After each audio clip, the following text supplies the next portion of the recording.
Shalom. First off, I give all praises, honor, and glory to Yahweh, Ba'ashem, Yahushai, Ba'ashem, Rakakadash, Yahweh being the true name of the Father, Yahushai being the name of his only begotten Son, who the world eagerly calls God, and Jesus Christ. And give double honors to the elders of the apostles, great millstone, taught us truth and will, and set yourself with that business truth and honesty and sincerity. So, Brother Yahushai, because you know, another lesson to spirit power, Yahweh Ba'ashem, Yahushai. And this is a quick lesson to the spirit. The Lord gave a very good example today. It was a very beautiful day. We had camp, and after camp, we seen the Lord clear up a storm and cloudiness and rainy weather to a beautiful sunset. And we seen a double rainbow and a sunset at the same time, man. To the west, we saw the sun setting. To the right, the Lord opened up the sky for a double rainbow.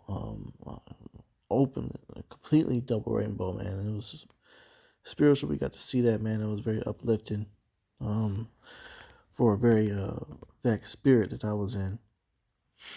But also later on in the evening, man, the Lord showed another clear example of the difference between dealing with the Israelite woman and the concubines of the other nations. Brother made a good point in camp that brothers can deal with concubines of any other nation.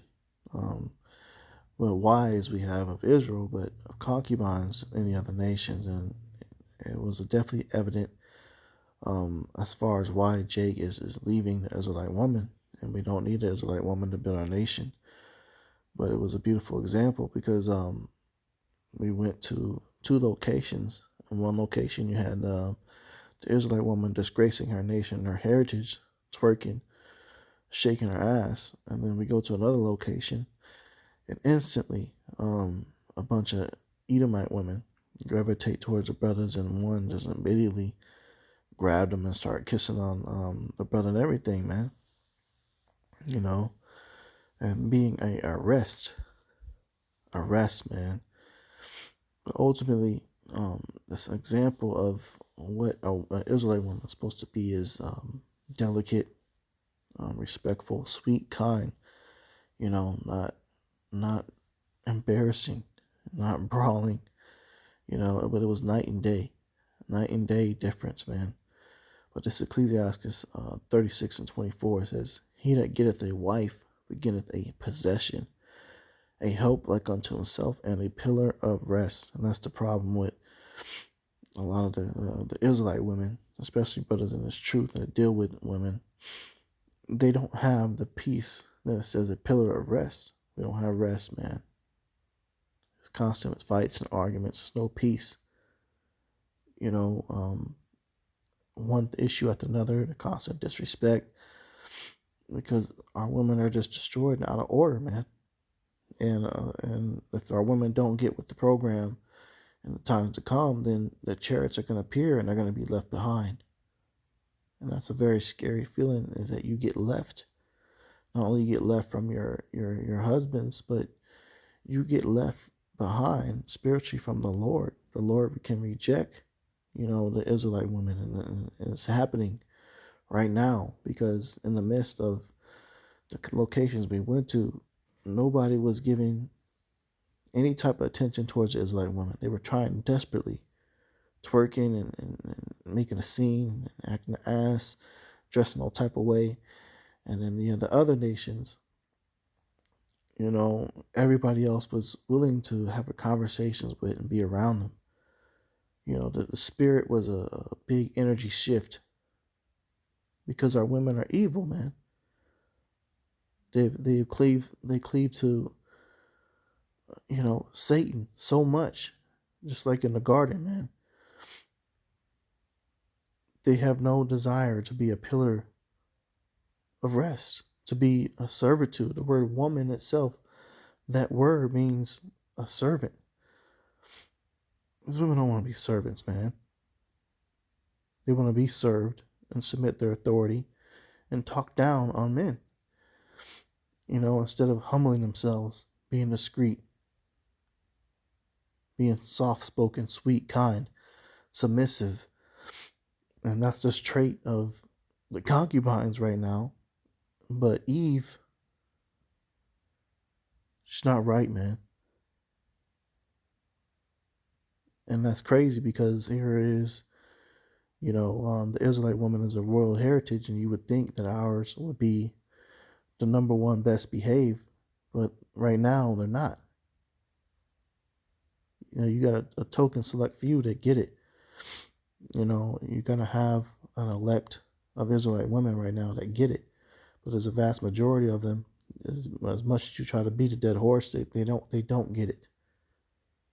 They rather continue, to live the ways that Esau has pushed upon them to live, to the point to where they begin to look like a sad case, man.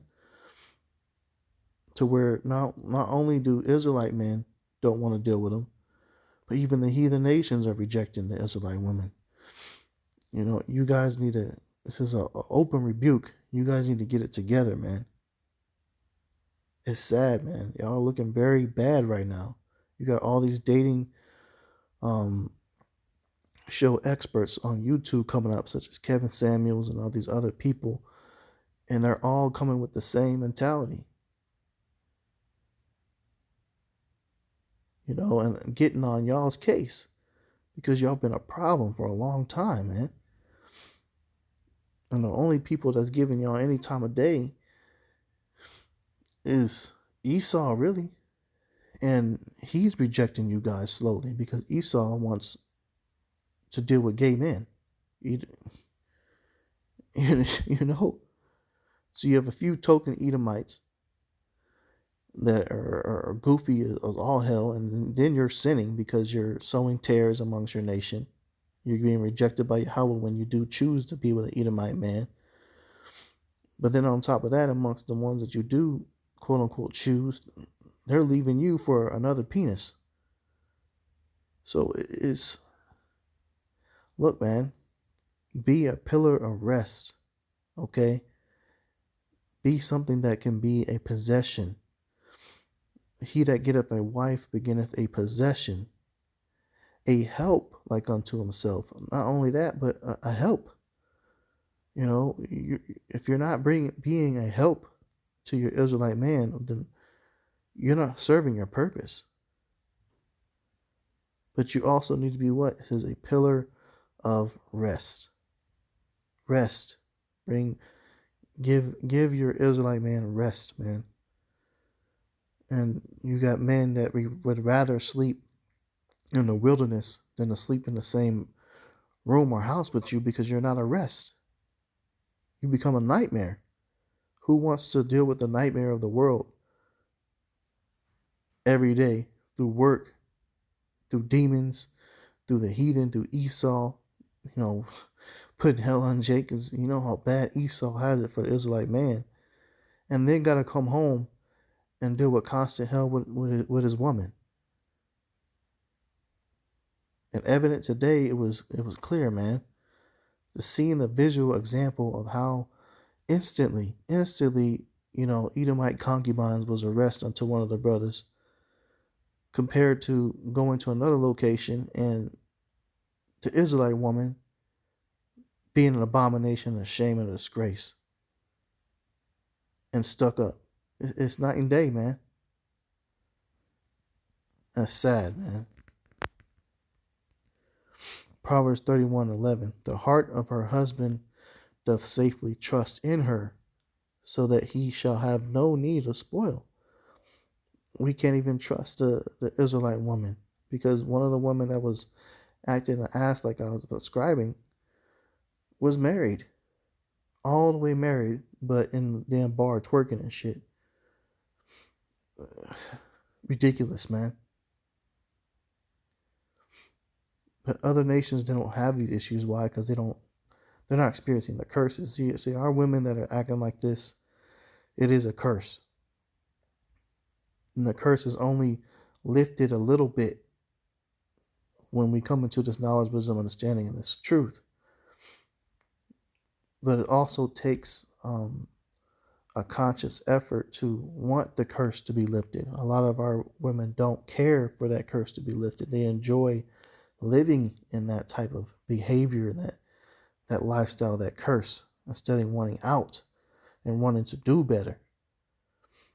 But there are some that do, because you got elect ladies of Israel, man, that are tuning in. They listen to the videos, and maybe they have husbands in this truth, and they do the best they can to try to make it. You got brothers that do got wives that really got their back, man, and that's beautiful to hear about. I've only heard about that, and maybe one or two brothers, man, that I've encountered out of dozens or hundreds of brothers that have wives that, yeah, occasionally they give them hell, but they're Israelite wives, and they get it, they understand their role. Then you got the others, man, that are really set. Like the brother said, some people come in your life just to get marked for judgment. And they get a little bit taste of this truth, this knowledge, just to get marked for judgment. So as painful as a brother in the truth, the Lord will use you to mark some people, man, and especially women. So brothers, be careful who you take to be your wife, because you're going to come across a lot of women that are just meant to come in your path just for the Lord to mark them. So if you give too much of your heart and too much dedication to something that was already set for destruction, that's going to break your heart. But just know you need to filter them out through the scriptures, man. If they're not going to reverence you and give you deep rest, and you can't safely trust in her to where you don't feel you need to spoil her, she's not right. She's a 2/3 woman that's going to be set for destruction. More than likely, she might have just been meant for a concubine for that particular moment, because a lot of women, when it comes to the destruction, the predominantly people that will die will be of women. They do outnumber men, damn near 6-1. So use that knowledge as well, okay? But a man that safely trusts in his woman, is a rest within itself in a society that's built for a woman to instantly commit adultery at the snap of a finger. An adulterous woman will keep multiple male friends on her phone. She'll be texting them behind your back, confiding in them. That's the ways of an adulterous woman. And next thing you know, she's sleeping with them. And you have to stress about that. How many men is my woman talking to? Should be going to work, entertaining niggas and having conversation, exchanging numbers. The Israelite woman does these things. The other nations, it doesn't happen as often as with the Israelite woman. Because there's a curse for the Israelite woman. The scriptures say that wife shall be a harlot in the streets. Meaning she's going to cheat on you. You can't trust her. And that's a hard pill to swallow. Very hard pill to swallow. Maybe another precept. Okay. Ephesians 5:33. It says, nevertheless, let every one of you in particular so love his wife, even as himself. Okay, so which brothers do. We have extremely deep love for the women that we deal with. Would do anything for them to the point, we're willing to lose our lives over them. And it says, and the wife see that she reverence her husband. And what does that word reverence mean? It's a noun. It says deep respect for someone or something. Regard or treat with deep respect. And that is what the Israelite woman will not do. They will not use this commandment. They will look for any excuse to dodge around this, the deep respect of their husband. But instantly, what I've seen tonight, instantly, the Edomite woman was willing to give more respect for a man that is her enemy, of another nation than the Israelite woman, man. And that is a sad case. And I see why you see so many so-called black men walking around with white girls. All these concubines. Now, we can't take them as wives, but I see why they're not dealing with so-called black women like that. Because y'all don't have this trait.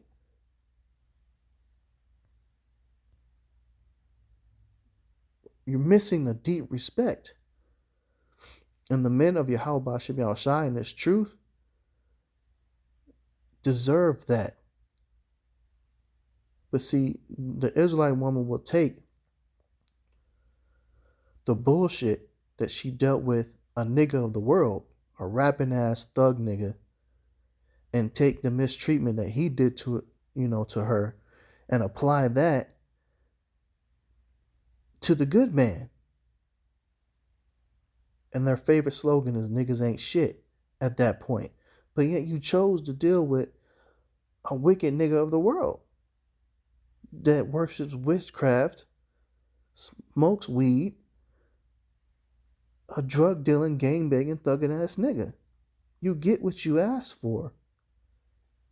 But a lot of the women that deal with brothers in the truth, you want to apply the results of your choosing, because you make poor fucking decisions, of these nothing ass niggas in the world, and treat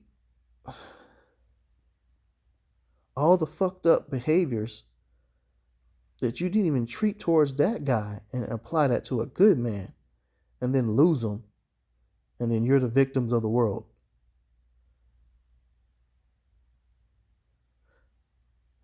All because you couldn't reverence your husband, man. Reverence your husbands. Be a pillar of rest unto your husbands. This is a message to the women of Israel. Those that are sincere in this faith and this truth, that's called upon Yahweh Ba'ashem Yahushai. Learn to reverence your husbands. Learn to love your husbands the right way. This is how you love your husband, is you deeply show and give the deep respect and the servitude and be a rest unto him. If you can't do those things, you cannot say that you love that man, and he will not feel that you love him.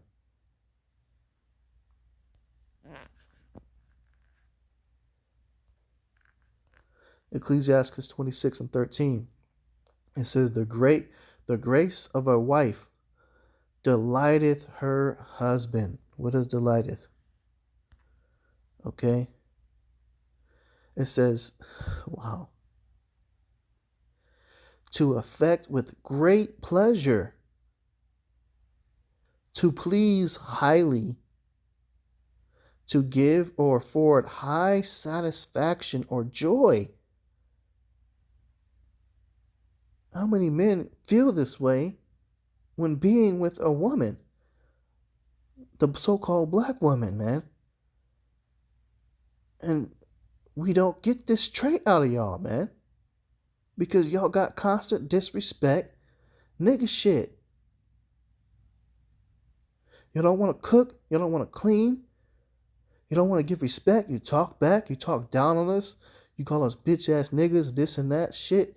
Sleep here, sleep there, do what the fuck you want to do. I mean, where's the great pleasure in that? Because it's more than just pussy. A lot of y'all want to use throwing some pussy at somebody and then it stops there.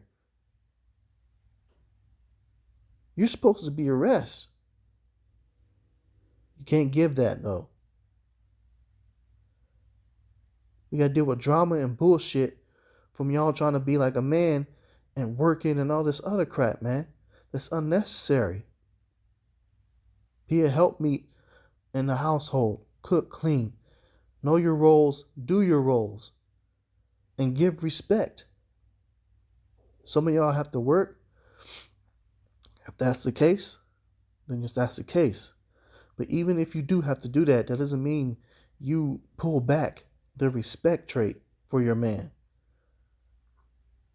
It says to affect with great pleasure, to please highly, to give afford high satisfaction or joy. A beautiful landscape delights the eye. Okay? Form of delight. Ultimate happiness. A man should feel happy. The grace of a wife. What is grace? Now, it says simple elegance, refinement of movement. Courteous goodwill. Honor. So the woman gets honor in the eyes of Yahweh Shem Shai and her husband by what? Pleasing him and making him happy. And it says, and her discretion will fatten his bones. Discretion means covered up too. Not seen, not wanting to be seen by other men. Wanting to have their hair covered, not wanting to have it uncovered to get the attention and looks and questions about how long it is and all this other bullshit, man. Her discretion will fatten his bones. Be discreet is a commandment for women. Wanting the desire to not want to be seen. Humility, humble. Not wanting to show your beauty off. The Israelite woman walking up in these places be seen, she was the most revealed, uncovered woman. The other nations, yeah, you had some wicked ass ones too. They all was dressing like that. Provocative for the most part, but the other nations wasn't as provocative as the Israelite woman we've seen today. Y'all need to get it together, man. It's a fucking sad case and a shame. Proverbs 21:9, it says, it is better to dwell in a corner of the housetop than with a brawling woman in a wide house. What does brawling mean? Verb, fight or quarrel in rough or noisy way. Argumentative ass women, man. Like that Tupac song that came out. Wonder why they call you bitch. Y'all listen to that song, man. Because y'all fight all the fucking time. You'll keep shit up. Brothers be waking up, literally, will wake up to start their day to an issue. Does that sound like the commandment that you women were supposed to do? We read in the other precept? Does that sound like you're delighting your husband? No. Does that sound like you're reverencing your husband? And the other precept we came out in Ephesians 5:33, reverence your husband, right? Ecclesiastes 26, delighteth your husband. Instead, y'all be brawling women. And then we'll boast and brag in that and throw that in your man's face of you putting him in a mental state of depression and throw it in his face for him to continue to be in that state of depression. Oh, continue to go sleep outside in the fucking ground.